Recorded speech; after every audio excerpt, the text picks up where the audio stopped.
Hi there. Well, like we discussed, I thought I would send just a short little 5-minute chat or so about my 3 favorite online community building tools and talk about why I like them so much and how I believe they foster effective online learning communities, hopefully to give you a few ideas and help out. So, one of the best online learning tools I've come to love as a teacher and that my students have come to truly appreciate is Edmodo. I love Edmodo for a few reasons. One, I love having an online classroom forum that helps me manage my students' assignments. As a language arts teacher, I find that there's so many various writing and reading activities to keep track of. My paper trail is becoming increasingly long, and one of the things that I worry about with this shift to Common Core standards is that my kids are being asked to be increasingly tech savvy. This tool helps us both with a couple things.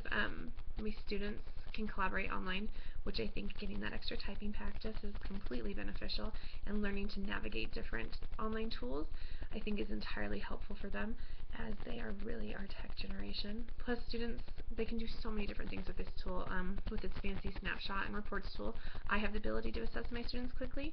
Its poll feature gives me quick quizzes that I can create that are easily graded, and the students really get a kick out of them. Grades can be posted and then viewed by parents in an easy and efficient way. I can create small groups of students to help them interact and collaborate with each other in meaningful and fun ways. The folder section area gives me the ability to store important documents for my kids to reference. My students find it easily accessible because they can access it from anywhere, and it's in a format that's really reminiscent of Facebook, so there's an easiness and a familiarity about it to students, and they seem to really get a kick out of that. Best of all, this tool is completely accessible and interactive. It helps students build on communication, and it really is, it's perfect for fostering an LLC. Google Docs. Oh, let me count the ways that I love Google Docs. First, Google Docs as a way to keep track of student work is a godsend. Not having the stress of kids pulling out flash drives while teaching them to also back it up to another source, all while trying to explain to them how they can still effectively collaborate and work on a document outside of the classroom if they don't all have the same flash drive. This source, it has the ability to eliminate that stress. First, students have to set up a Gmail account, which is beneficial in its own right because students need email access. Secondly, they simply share a document on Google Drive with the members of their group or whoever they want to collaborate with, and it allows the document to be continually edited by each various group member.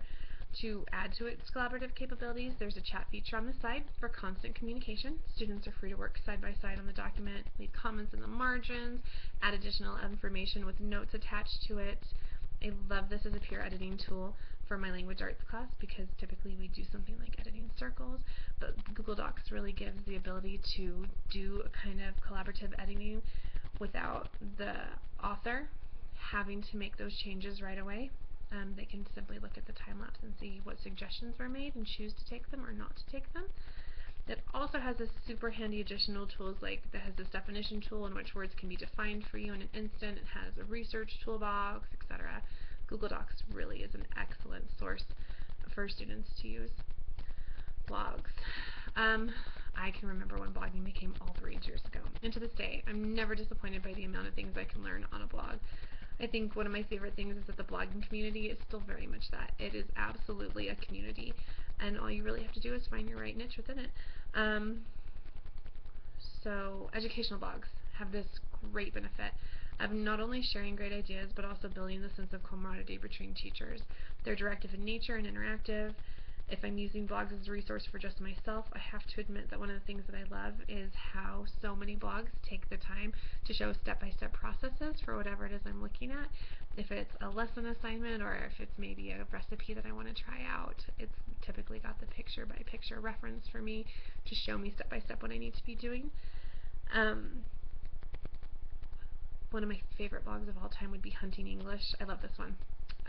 It's all about great teaching and learning strategies. It's a pretty awesome collaborative tool. It focuses on teacher issues and things that teachers are going through in society and in the educational realm right now, and it really helps you feel like you're connected to a bigger source and wealth of community and information. If I'm using blogs as a tool for collaboration with students, I love that it is very much an interactive communication tool in which students can share their thoughts, embed sources they use, and in essence publish a piece of writing that they're working on in what can be a very safe and private manner because you set the guidelines as to who can see your blogs. Well, I hope you found these 3 sources to be helpful to you when you're thinking about fostering community within online learning communities. So I hope you have a good night, and thank you for watching.